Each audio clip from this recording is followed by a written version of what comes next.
Take your seat at the virtual table. Turn on your video, be seen, be heard. By now, we've all heard the advice that when you walk into a meeting room, you take a seat at the meeting table. You don't take a seat in the corner, you don't take a seat in the second row. In order to be able to lead and influence, you take a seat at that table. But what about in a virtual meeting? So my 2 tips for you are to turn on your video and speak up. I've heard so many people say they're uncomfortable turning on the video because they are self-conscious about seeing themselves on the screen.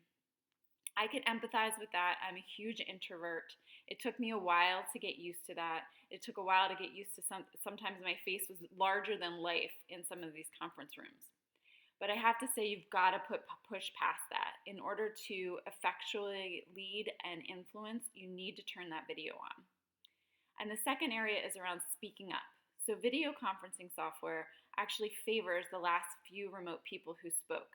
So even if your video is on, you might not actually show up to the meeting participants on the screen unless you've spoken recently. So make sure that you are injecting your ideas and your comments throughout the meeting so that you have a seat at that table. So who's ready to commit to turning on their video and speaking up so that they can take their rightful seat at that virtual meeting table?